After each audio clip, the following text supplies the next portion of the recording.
How's it going, everybody? Bryan Alvarez here on Wrestling Observer Live. We are here every day, Monday through Friday, noon Pacific, 3 Eastern, Sunday, 3 Pacific, 6 Eastern, Saturday mornings with Jim Valley, 10 a.m. Pacific, 1 Eastern, Sundays with Andrew Zarian. And it's Thursday here on the show, and you know what that means? We got a lot to talk about today. It is the second week of TNA on AMC. Cross our fingers, it's a better show. We'll talk about the lineup for the show tonight, including there is a Feast or Fired match coming up on the show tonight. So we'll tell you about that. There's a SmackDown show coming up tomorrow, which is the go-home show for the Saturday night's main event, which is coming up on Saturday, in fact. We got Collision on Saturday as well, which was taped after Dynamite as a result of a gigantic, potentially deadly storm heading into the Texas area. We got an update on the AAA on Fox lineup for Saturday as well. A lot of stuff coming up over the next couple of days. It never slows down. And, of course, last night was Dynamite, so we'll talk about Dynamite, everything that happened on that show. The pluses and minuses, I thought, of Dynamite. A lot of great wrestling, I will say that. And then updates on WrestleMania. Steve Austin and Seth Rollins and AJ Lee and The Rock and his, not Academy Award nomination. He was not nominated. Mick Foley has hit a milestone in his weight loss journey and plenty more. Lance Storm is going to join us here today. We can preview the TNA on AMC show coming up tonight. And if you would like to text us, 425-780-7566. That is 425-780-7566. F4WOnline@gmail.com is the email. F4WOnline also on Threads, Instagram, and Cameo, F4WOnline. And at Bryan Alvarez, X, and Blue Sky. Back in a moment with Lance to kick it off. Wrestling Observer Live.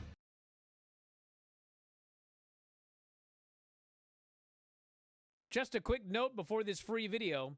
If you click like and subscribe, I'd be very thankful.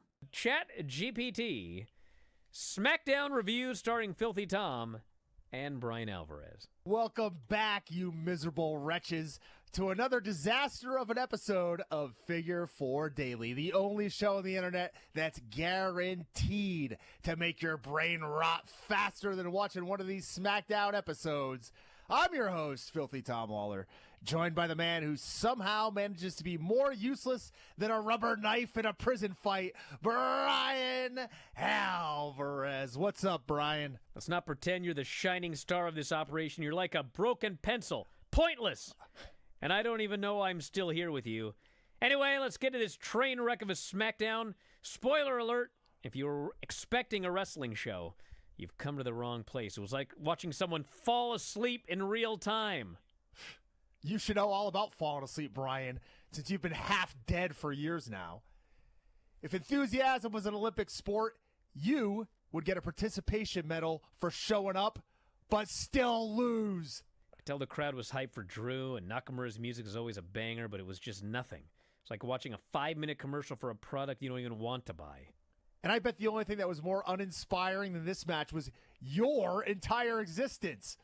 Let's move on before I fall asleep right here on this microphone. Tom, you think because you're a former fighter, that makes you a wrestling expert?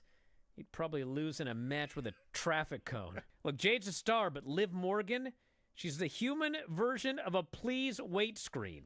Liv Morgan is about as useful as a sandbag at a swimming pool party, who's like trying to make a turkey sandwich with no bread.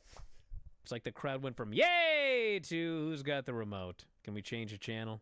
Liv Morgan's biggest move is making the audience wish for better things. She's like the human version of a wet sock. Nobody wants it. I get it, Tom. You don't like fun. You don't like energy. You don't like anything that's not just sitting on your couch in your pajamas complaining. More of the same. Oh, we're back to more of the same, huh? Just like your wrestling career. More of the same, but somehow still a disaster. Well, that's it, folks. SmackDown 2025 was more like SmackDown 2005. Same old stuff, same old disappointments. Join us next time when we tear apart something else for your listening pleasure. Yeah, next time, Tom, maybe you'll actually have some real wrestling to talk about instead of whatever disaster this was. Until then, just remember, don't listen to Tom and don't watch SmackDown. Unless you hate yourself. Whatever. It's your funeral. What? I've never been so embarrassed doing this show as I was for the last 5 minutes. God.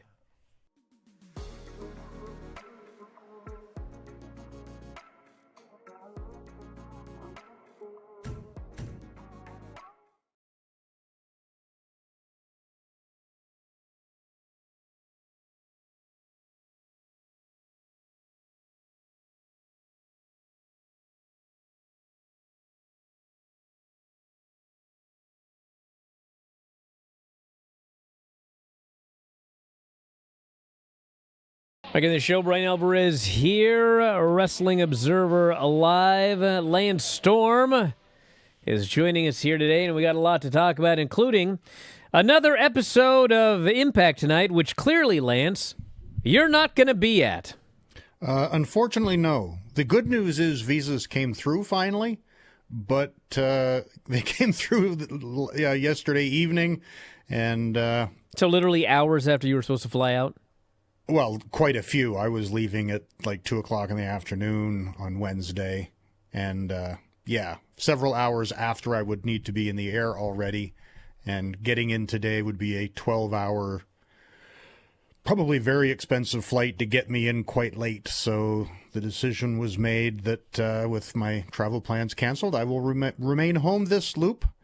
Others may have managed to get in, but at least the visa issue is behind us, and we can move forward. And hopefully this evening, 9 p.m. AMC, there'll be a great show. Well, Lance, I won't throw you under the bus, so I'll say it myself. At least you could take no responsibility for last Thursday's show. You were nowhere. You weren't even in the country. But there will be no excuse starting. Is it next week, or are they taping multiple? What are they doing tonight? I don't know if they're just doing the live show tonight or whether they're taping an extra, but there's tapings tomorrow. Okay. So you're off the hook till probably February. Yes, okay. I will not be at work until February. Wow. Well, tonight we have the System will introduce a new member to replace the retired JDC. Mm-hmm. This better not be JDC that gets introduced. I'll be really angry if that was a swerve the entire time. The Masked Dango? Yes. I am pretty sure you're safe on that one. Indy Hartwell faces M by Elegance. Jeff Hardy faces Mustafa Ali. Elena Black will speak, which is good because she's done nothing but pose her last two appearances.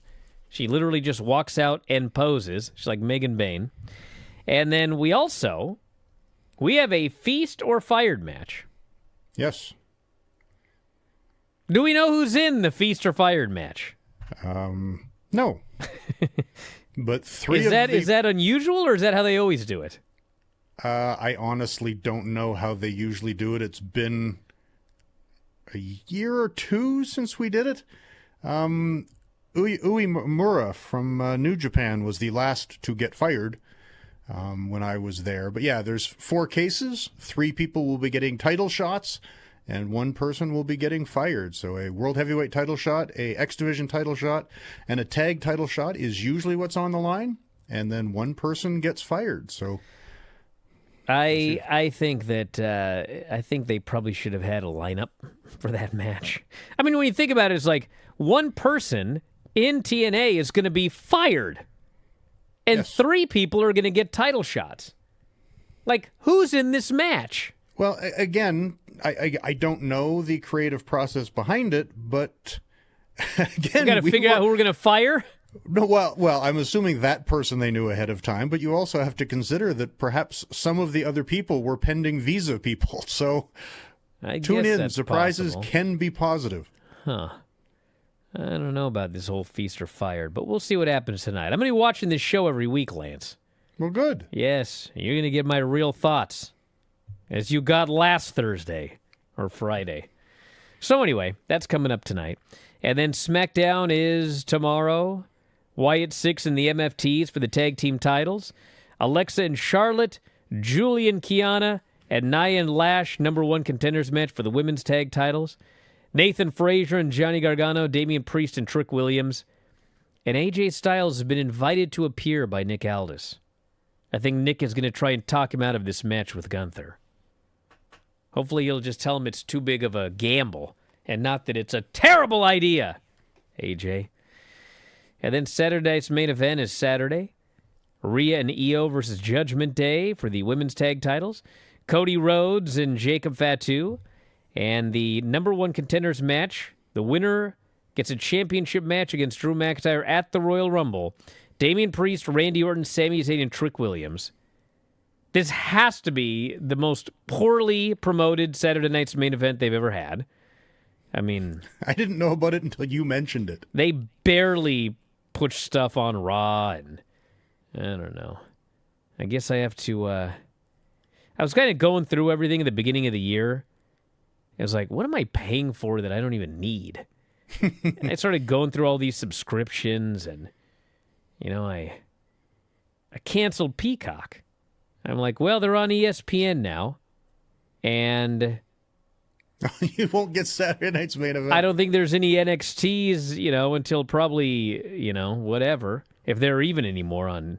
And then I find out, oh, man, now I got to buy it again. There's Saturday night's main event coming up on Saturday. So that was disappointing. That's a big advantage of being in Canada, I'll tell you. Just Netflix, which I had anyway, provides anything I want to watch WWE related. Then we got Collision. This kind of ties into my whole Dynamite critique from last night, but whatever. Here's a lineup, everybody. Okay? We've got Kyle Fletcher and Takesha versus Billy and Austin Gunn. Yes, don't Billy like Billy's chances. and Austin Gunn. The same Billy Gunn that we haven't seen forever, and the last time we saw him, he was feuding with his children. Now he's teaming with them. Andrade and Magnus. Willow Nightingale versus Julia Hart for the TBS title. Mark Davis and Jake Doyle will be in action. Chris Statlander versus Isla Dawn in a title eliminator. Hangman versus Katsuyori Shibata. And Claudio Castagnoli against Roderick Strong. And we'll talk about my criticism of Dynamite a little later. But that is Saturday. It was taped yesterday. It was supposed to be live Saturday, but there is a potentially catastrophic storm heading towards Texas. And to be safe, they canceled the show and taped on Wednesday. And then we have got the AAA on Fox show Saturday, which is Penta having an announcement. Ehode Dr. Wagner Jr. against TBA for the Latin American title. Laredo Kid against TBA for the Cruiserweight title. Psycho Clown and Pagano against TBA. What is happening with this show? And the Motor City Machine Guns will appear. Why is promoting wrestling so hard? Am I missing something?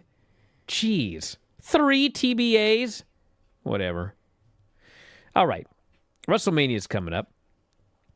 And WrestleVotes reports there has been discussion of Stone Cold Steve Austin making an appearance in the future. Steve Austin has pretty much said that he does not expect to ever wrestle another match. But, money talks. And they got a lot of money. My guess is he would probably do something, maybe a guest referee or some sort of appearance at WrestleMania. But he is expected back on television soon. Seth Rollins was asked about WrestleMania. He says, I don't know the answer to that yet. Timeline for shoulder surgery repairs, 4 to 6 months. Did my rotator cuff in October. I'm rehabbing. He says, as long as there are no setbacks, I hope to be cleared by the time WrestleMania rolls around, but the decision is not mine. I think that this is actually legitimate because, a lot of times, if they think that somebody can be back for WrestleMania, they'll say, oh, it's going to be 12 months, and then, of course, they come back early, and it's a big surprise and everything like that. But Seth pretty much saying, I really hope to be back in time for WrestleMania, that tells me that he really hopes to be back in time for WrestleMania, and there's a good chance that's going to happen. Well, but he has to be back before WrestleMania if he's going to have a match. Sure. Although there have been times where a guy's first match back, he shows up on television and then, I don't know if my shoulder is going to be able to hold up, but I'm going to try it in this submission match with only shoulder holds allowed. So we'll see. I think he's going to be back. That would be my guess. And then also AJ Lee is expected back, according to WrestleVotes as well. Probably for a match at WrestleMania, which, man, you'd think they signed her. And what, she had that one match? She had the... Did she have 2? Oh, it was War Games, yeah. They had the mixed tag and the War Games match. And then she cost Becky the Intercontinental title. We have not seen her since. So I think it would be about time that she returned. So that's the WrestleMania lineup thus far. We got more to come. Back in a moment. Observer Live.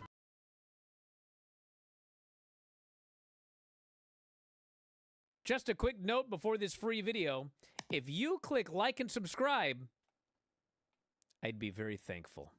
Okay, can everyone hear it? Yeah. There's a mystery bell at Granny's house. She can't hear it. Take off your headphones for a second.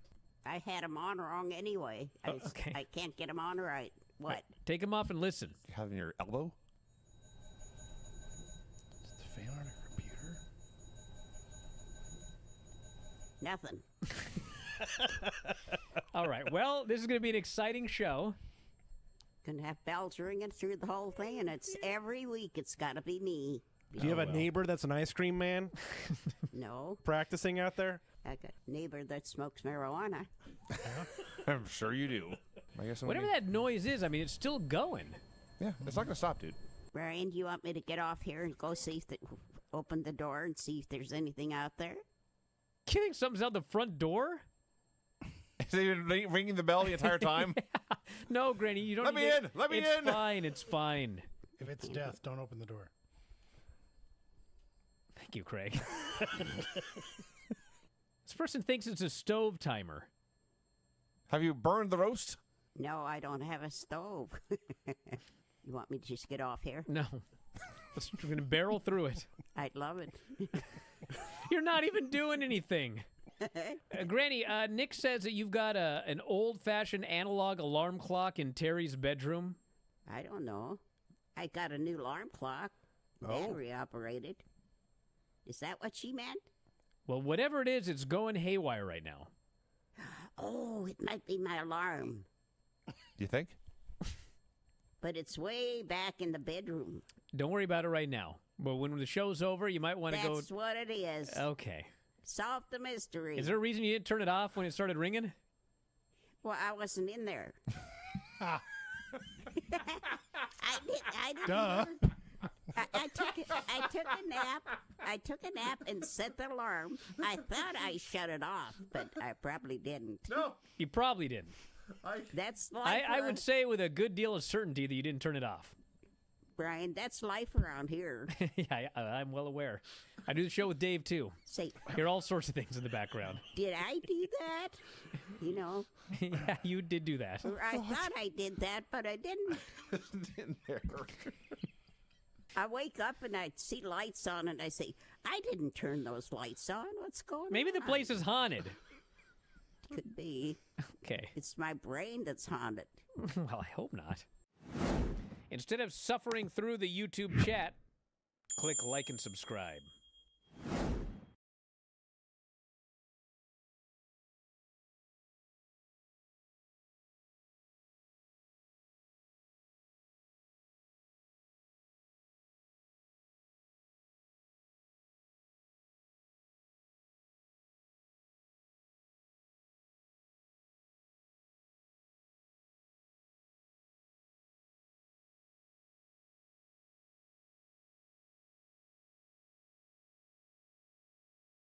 You know, last night, Observer Radio, we're talking about Unreal, and for some reason, Dave goes, "What'd you think of the show?"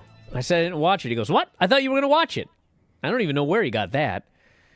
These commercials for Unreal are so terrible. They're terrible.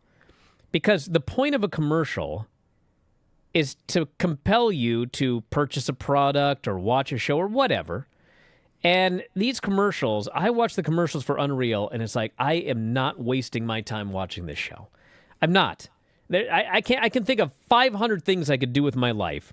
Why would I waste my time watching a show where they're going to try and convince me that they fooled everybody with Seth's fake knee injury? I'm like, why?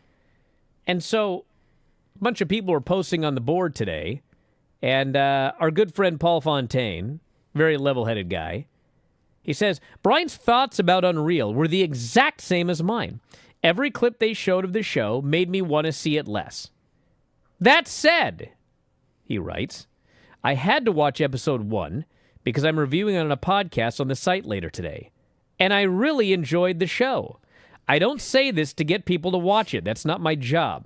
And if you're like me and had no desire to watch it after seeing the clips, that makes sense. But the ironic thing is that the show was nothing like the clips made it seem it was.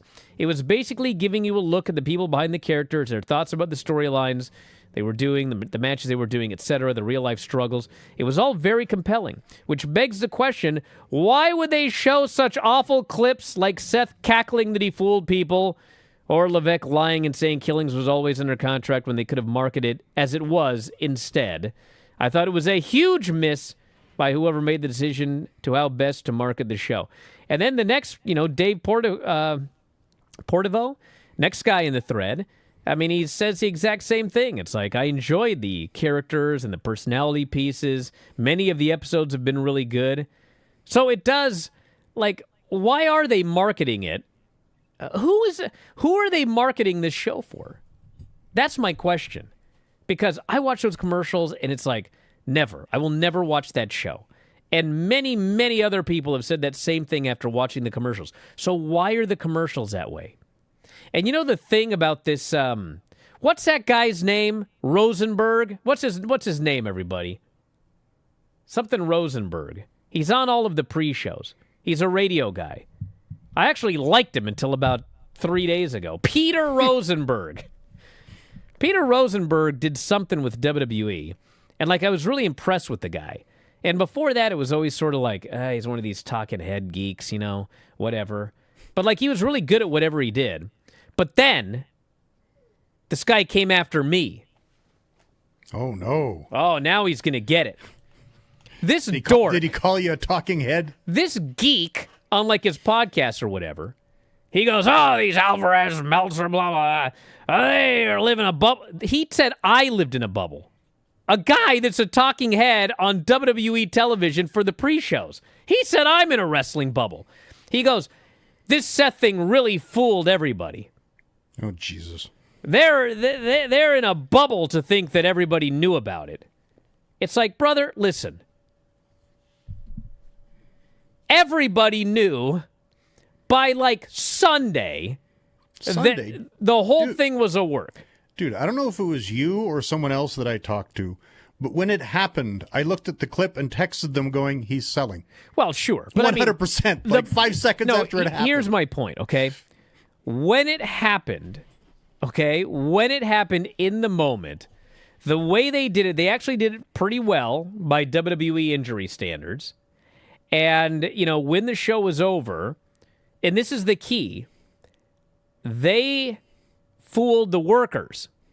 Because when we asked around after the show, any wrestler was like, I think he's hurt. They brought him back there and the whole shebang. The wrestlers thought it was real, okay? That night on Observer Radio, we're talking about it. And at that point, we still presumed it was probably real because all of the wrestlers thought it was real. And we thought, are they really going to do this working the wrestlers thing? Because it always ends up biting them in the ass. So Dave then goes, I want you to know one thing. I don't know if he mentioned his name at the time, but he goes, somebody contacted me before the show, and they said, if Seth gets hurt, don't buy it. And they had the exact thing that was going to happen, okay? And yeah, he's been outed. Oh, he has? Okay. Yeah, so, it was Jason Powell. Pollock. Yeah. John Pollock. There we go. Yeah.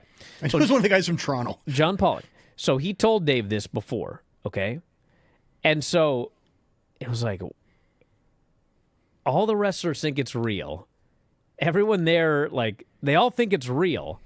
But it can't possibly be real if John Pollock was told what was going to happen before the show. Unless a time traveler, right? He was in the Matrix, dude. Okay, so by Sunday, it was pretty much out that Seth Rollins wasn't really hurt. And Rosenblum, whatever this geek's name, it was all over the internet, dude. It was everywhere. It was on social media. It was on Twitter. It was on Twitch. It was on YouTube. It was on Blue Sky. It was everywhere. And you know what's more, brother? Did you guys watch Raw in the aftermath of what happened with Seth Rollins? I did. And here's the thing. Seth Rollins, it was very clear by Sunday that the idea was they're going to claim that he destroyed his knee, blew out his ACL, and he's going to be out like 9 months, okay? And then it's going to be a massive surprise when he returns at SummerSlam to cash in the briefcase. That's what they're trying to go by here. He's going to be back months early to cash in because they're going to say torn ACL, leg destroyed. They'll have some pictures in the hospital or whatever. And they're going to try to convince you that he is going to be out 9 months. He may not even make WrestleMania with this knee injury, but then he's going to return at SummerSlam and he's going to shock the world. That's what they're going to try and do, okay?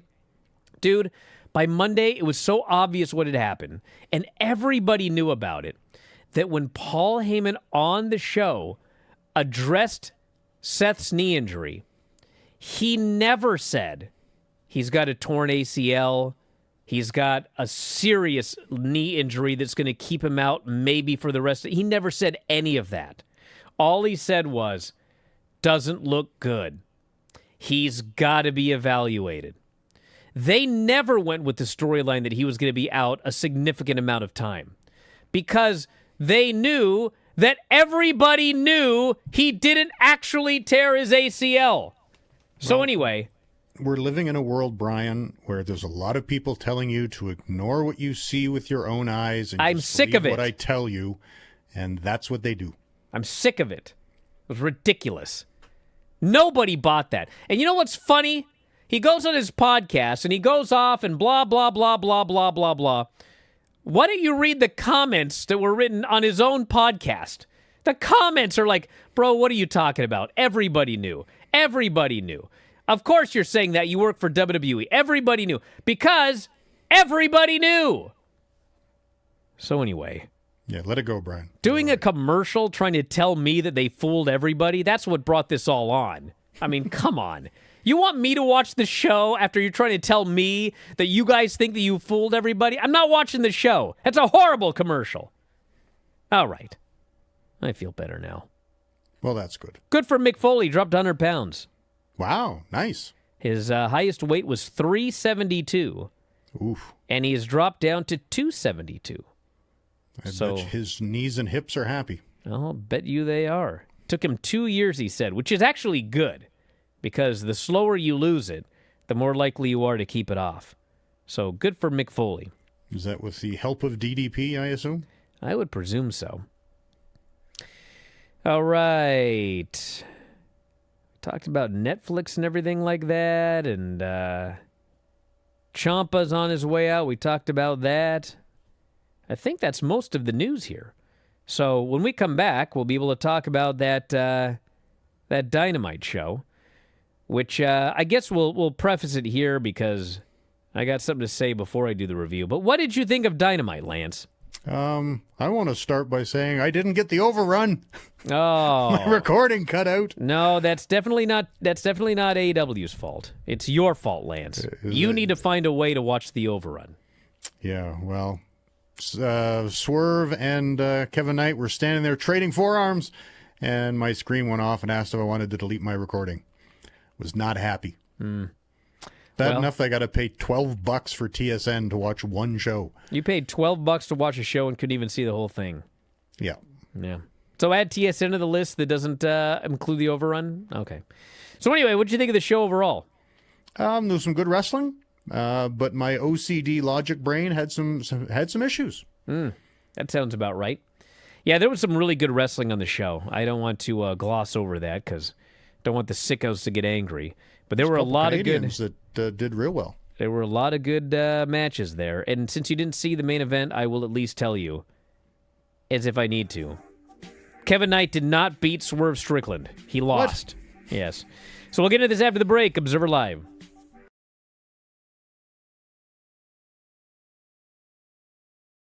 Just a quick note before this free video.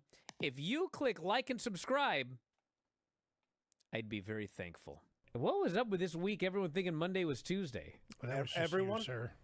Yeah, well, I mean, when it happened, it was like I got all these people that were messaging me going, my God, I thought it was Tuesday too today. It was like something happened with like the moon or something, and it caused everybody to think that Monday was Tuesday.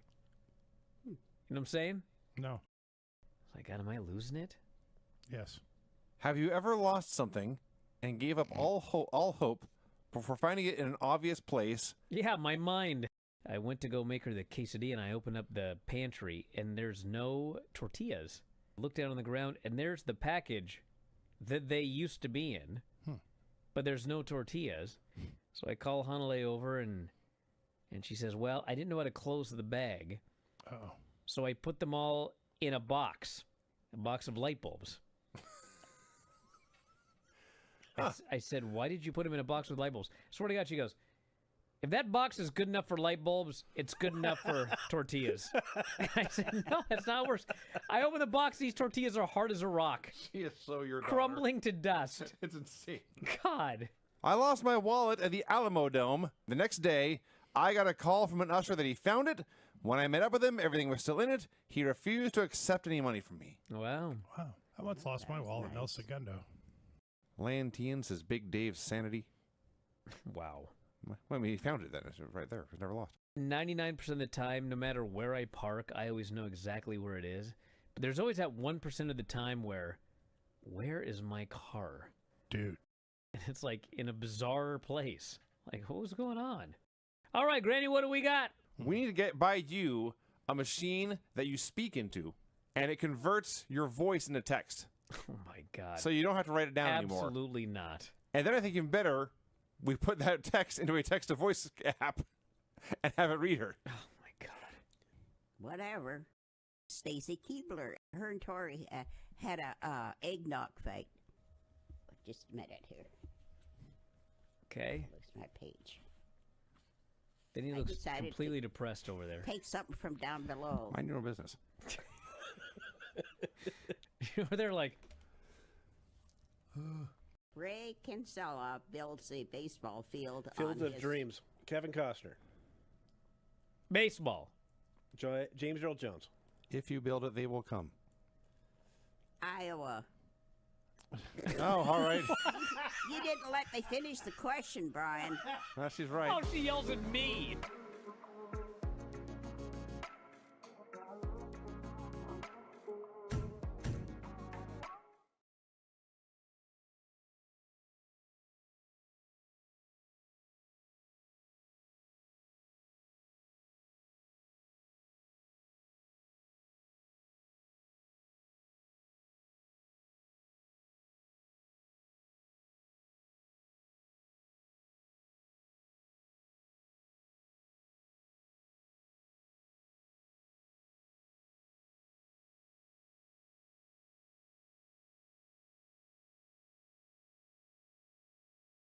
All right, back here on the show, Bryan Alvarez here, Wrestling Observer Live. So, I watched this Dynamite show, and like a lot of the matches were really good. So, Samoa Joe and Speedball Mike Bailey, the wrestling. I thought the men wrestled really well. I had a real problem with 4 different interference spots in the frickin' match. Where was Hangman? That irritated me. It's a good question. Hangman was standing beside Speedball at the beginning of that match. Not explained. Said he's wrestling Shibata on Saturday. Shibata comes out and beats the holy crap out of Speedball like 4 times. Well, let's just review the show, and then I'll get to my point as we get going. Okay. So it opens up with MJF cutting a promo, and he's playing Ric Flair. Brody King comes out. He wants a title match. And if you recall, they'd been doing these standby matches with Brody King where he beat jobbers in 1 minute, and everyone's like, it's going to lead to something. Well, actually, it didn't lead to something because he wants a title shot, and Max says, "No, brother, you've been beating nothing but jobbers and jabronis. You need to beat like a real person before you can get a championship match." I thought you had to win battle royals. Well, either way, I mean, you got to beat more than a jabroni. And so, Brody threatens him. Max runs for his life. So Brody and Max is coming, I'm sure, on a TV show since there's no pay-per-views till March. And I'm sure Brody's got to beat some actual names before he gets his title match. But simple story to build to a TV match. Then we had the Samoa Joe Speedball Bailey match. And this match, there was a moment where I laughed harder than I've laughed in a long time. So, I love Speedball Mike Bailey, but I would never have a match with him because this guy kicks you as hard as he can. I've heard this from multiple sources. And he's doing this match, and he's going back and forth with Joe, and he frickin' kicks this guy right in the neck. I mean, he kicks him right in the neck. He doesn't have one. No, he had a neck. He kicked him in the neck. And Joe's like, his eyes, and they do a spot or whatever. Like, Joe's a professional. But, man, they go outside like 3 seconds later, and Joe grabs this guy, and I swear to God, I know it's like a band name, but it's just, I got to talk reality. He chopped him so hard. He chopped him harder than anyone has been chopped in this business that I can remember until I think it was about 1998 or 1999. There was a Chris Benoit versus David Flair match. And Benoit gave David Flair this chop. And it's like the greatest chop because it's a long shot when it happens. And this was back when there was like a lot of people in WCW. And you can just see the rows of people all the way in the back. He frickin' hits his chop, and like grown men, like everyone stands up and they like cover their mouth and they scream. And then this was as close as you're going to get to that I've seen since. He chopped this guy so hard. It sounded like a bomb went off. And the crowd screamed and they shrieked and got on their feet. And I was like, brother, lighten up those kicks.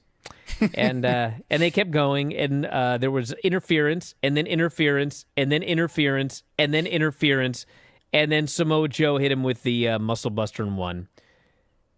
And the announcers called it a dominant win despite having two people interfere like 6 times to help him. I am so sick of this multiple interference thing. It drives Where me was crazy. Hangman? I don't Where was know. Hangman? Where's the referee? Where's anybody?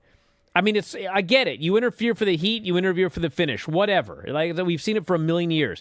But now in all companies, it's like not only do you interfere for the heat, you have to interfere twice during the heat. You have to interfere during the comeback, and then you have to interfere. It's like, stop it. God. We don't need multiple interference for Samoa Joe to beat Speedball Mike Bailey, although I'll get to that in a moment. Then we had the Death Riders against Lance Archer, Rocky Romero, and Hechicero. The Don Callis family versus Death Riders feud literally started on Collision.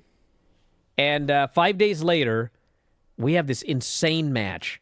There's boards covered in barbed wire and thumbtacks and glass, and people are bumping into it, and people's heads are getting rammed into things that frickin' explode. I mean, this was like what you would do for a blow-off match. But it was the first match of the feud. And a guy tapped out on the stage, and the announcers are like, he just tapped out. What's going on? Well, it wasn't Falls Count Anywhere. It was But the only... announcers didn't know that. Why would a dude tap out in the middle of a match? It's not the finish. I'm not even sure this was like a no DQ match. I think they just did it because they do it. But anyway. Then we had the debuting Alec Price and Jordan Oliver.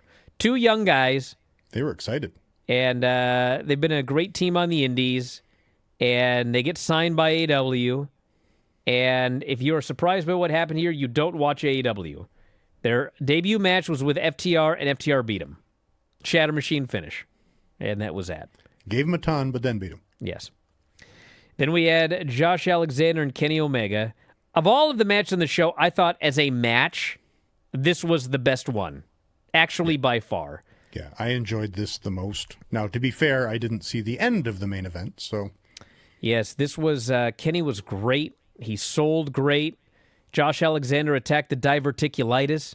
It was like a basic match with really cool stuff in it. And in the end, actually Josh Alexander distracted himself by saluting Don Callis. And this allowed Kenny to do a V-trigger, a powerbomb, a V-trigger, and then a one-winged angel and got the pin. And then he vowed to win the AEW title. I thought this was great. It was very great, and also, too, because we've harped on safety a lot, I want to put over the fact that Kenny Omega managed to pull off a snapdragon on concrete and take care of a guy. Yeah, he did. It was great. Then we had the Timeless Love Bombs and Penelope Ford and Megan Bayne. So Heat was like up and down, you know. They've really cooled off Tony, and poor Mina Shirakawa was nearly killed twice. Whew. First, One Megan time. does a press slam. She's going to press slam her onto Tony Storm. Does over the top Hogan rope. fake Hebner spot from 30-some years ago. Yeah, she tosses old Mina, and she throws her so hard that Mina flies over Tony Storm and splats on the frickin' hard floor. Thought she was dead. Tony thought she was dead. Tony rushes over to cradle her head and take care of her. And this ref doesn't even go to check on her. Just in the ring. Well, let's start counting now. I'm like, geez, did you see what happened? And then... And then Penelope had the guts to do the spot again. Yeah, then Penelope's like, oh, you want to throw me? Go for it. But Megan threw it right that time. And then they do the Doomsday Device. And there's two ways to do Doomsday Device. The victim either flips over or you fall flat on your back for the just the electric chair bump. So if you're going to flip over, then, you know, the wrestler holding the legs, they can push the legs, and then you can kind of hit the clothesline a little bit to help the person rotate or whatever. But if you are not flipping over, the person jumping off the top rope should not hit that clothesline very hard. And the person on the bottom should hang onto those legs tight. Yes, and twice now, on Collision and on this show, Penelope hit the lariat too hard. Megan didn't hold onto the legs enough. It was far worse on Collision. But Mina here landed high on her head and neck. It was a brutal landing. The one they did on Collision against Danielle Camella, I thought they freaking killed her. So I think this move needs to be abolished. They need a new finish because it's not working. But I don't think anyone died. And they got the pin over Mina. And then Marina took out Tony for about the 17th time. So, yeah. I'd much rather flip over on the Doomsday Device. Much rather. And then Swerve and Kevin Knight is the main event. And they had a good match. It was a very good match, which Lance didn't see. And they gave Kevin Knight a lot, but in the end, Kevin Knight hit a house call. They had a striking battle. Swerve hit a house call of his own out of midair. Hit a vertebreaker. JML driver got the pin. And the show ended with Swerve staring down MJF, who had been watching all of the matches because many people want the title. So, what I will say about this show is that the wrestling was good. The overarching storyline, it's a good basic storyline. There's Swerve, Samoa Joe, and Kenny Omega. They all want the world title. MJF is the champion. Who's going to get the title? The champion's watching all three guys. They all get wins. Like, that's all good. But to me, how many people are under contract here? 250 now? He keeps signing and signing and signing and signing and signing and signing and signing guys. Okay? If you need Swerve and Joe and Kenny Omega to get a big win, I'm fine with the Kenny Omega Josh Alexander thing because that's kind of been built up with the Don Callis family. But why are Kevin Knight and Speedball winning the trios titles on Saturday night, getting this big win? Kevin Knight pins Hobbs to win the belts, and the first frickin' thing they do is put him in matches that they're going to lose. There's a million guys that can have a great match with Swerve. There's a million guys that can have a great match with Samoa Joe. And it's like the thing that is bothering me about AEW the most right now is that no one's going anywhere. everybody just stays exactly where they are. Like, if you look at the lineup for this show here, I mean, there was nothing resembling an upset. Everybody you knew was going to won. No matter how good the match was, everyone's always saying, well, Speedball and Joe had a great match. It helped Speedball. Kevin Knight and that's, listen, this is all great in theory. Dave says the same thing. This is all great in theory, but I don't care about theory. What I care about is reality. And the reality is they've been booking like this for 5 years. And with the exception of Takeshita and Kyle Fletcher, everybody is exactly where they have always been. I was joking at the beginning of the show because I don't want to annoy people, but I used to do this all the time. It's like, I'm not giving Collision spoilers because everyone got mad if you spoiled Collision. But it's like, it's 2026, guys. Who do you think is going to win this match? Kyle Fletcher and Takeshita versus Billy and Austin Gunn. Kyle. Andrade and Magnus. Andrade. Willow Nightingale and Julia Hart for the TBS title. Willow. Chris Statlander and Isla Dawn in a title eliminator. Stat. Hangman Page and Shibata. Hangman. Claudio and Roderick Strong for the CMLL heavyweight title. Claudio. Brother. And I don't know the results. Dude, and I was watching it thinking, you know what? And this is the real killer. If they would have done the same lineup 3 years ago, it would have been exactly the same. The same people would have won. Everybody is in the exact same spot. Nobody ever gets elevated. Dave last night goes, well, Mark Briscoe's been elevated. Actually, Mark Briscoe has barely been elevated. Mark Briscoe won the whatever title he's got. There's TNT. 70 of them. The TNT title. After losing to Kyle Fletcher like 6 straight times. They finally gave him the TNT title. And I thought, okay, great. Now Kyle Fletcher can move into the title picture. Now Kyle Fletcher can move up to be a main eventer going after the world title. What did they do? Kyle Fletcher is going after Mark Briscoe again. And he's assuredly going to beat him. And they're going to end up exactly where they were in 2025. No one's going anywhere. That's my problem. Back in a moment, Observer Live.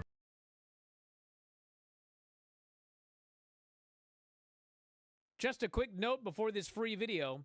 If you click like and subscribe, I'd be very thankful. Happy birthday, dear Granny. Happy birthday, Granny. Happy 95th birthday. Thank you. You got balloons behind you as well, Vinny. People can't really see them. No. They think it might just be your hump. But it's very festive I day should not today. laugh at that. That's a horrible insult that you just gave. Yeah, me. you laughed. It was a good one. But it was funny. Happy birthday! Okay. Happy birthday, Granny! Thank you. Yeah. Okay, you guys, I don't even know what you just said. Okay, go. Bye, girls. Close the door, please. Rob Wanska, a top fan. That Granny is one of a kind. If you cannot see that, you're blind. Whether she's knitting a quilt or giving Brian some guilt, she's the greatest old gal that you'll find. Was that, who was that? Producer That was Rob. Rob. Producer Rob? Yeah. Fine like job, that. Rob. He has talent? Thank you, Rob. Wow. This is Mariah May versus Anna J. Anna has a problem. Her top seems to want to drop down. She has to keep pulling it up. Mariah pins Anna for the win. I think Anna just gave up due to the fact that her wardrobe was malfunctioning. That's what happened? Yeah. Wow. Well, if they wore decent clothes, it'd be better. Those T-straps are ridiculous. Those what? T-straps. Don't you know what a T-strap is? No, I do not know what a T-strap I don't think is. there's a T-strap in Brian's closet, Granny. No. I don't know. T-strap. Oh, a thong? Why don't you say a thong? A what? Never mind. You don't know what a thong is? No. Why are we having this conversation? What part of the body is it on? Does it go on the woman. top or the bottom? On your Butt? butt. Yep. Okay. Granny had to be very careful. So it's a thong. Why are we having this conversation? According to the Old Testament of the Bible, Who is the father of both Isaac and Ishmael? Job. Abraham. Wrong. Oh, really? Abraham. I just. Did you say that? Yes, he I'm so- did. Yeah. Oh, okay. You're right. Yeah. I just didn't hear you. Well, Granny, I hope you had a happy birthday today. I had to. Hey, we got a special present for you. You are officially being inducted, yes, into the Hall of Awesome. It's about time. Yes. You know what that is, Oh, Granny? Wait a minute. Wait a minute. I want everybody to see this. How can I show it? Clearly, Granny is really excited about being inducted into the Hall of Awesome. She's busy showing off her trophy. Is that an old gray mare trophy? It's got a horse on it for some reason.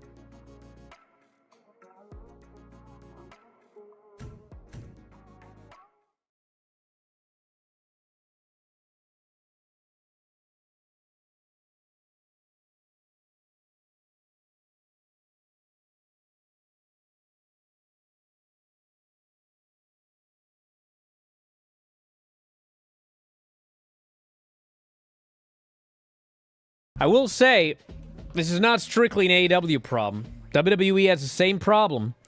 Same guys. Although I will give them credit. I will say this. They were going to do that Cody Roman match for the 4th time in 3 years at WrestleMania. I said, why? We've seen it over and over again. And to their credit, that match is no longer taking place. You got the power, brother. Hey, Maybe I wish I had the Conrad Thompson power. was Everyone says right. I got the power to book AEW. I clearly don't. Well, you squashed a Mania match. You squashed Jeff Jarrett's title run, man. You're vicious. Hey, I am vicious. That's why I've been ranting and raving about guys like Javon and just get some new young faces doing something. It's the same stuff over and over again. This is exactly what happened in the 90s.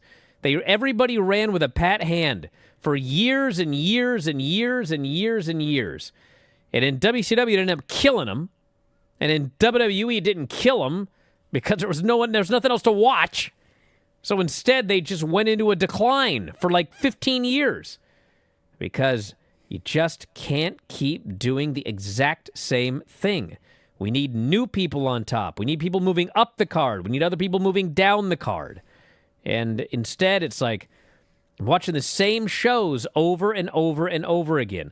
The pieces get switched around a little bit, but they're in the same spot. That's it. We need something new. I'm telling you. Do it now before it's a problem. And it will become a problem eventually. Ah! And Rosenberg! Anyway, we're out of here. I'll be back later on tonight with Vinny, AEW NXT. And tomorrow with Filthy Tom, Fun Friday. We totally forgot to announce the winners of the Observer Live Year-End Awards. So we'll do that tomorrow. And I believe on Fun Friday we will have a sponsorship snack down. Yeah, so that's coming up tomorrow. And that's it. We'll talk to you next time. Wrestling Observer Live.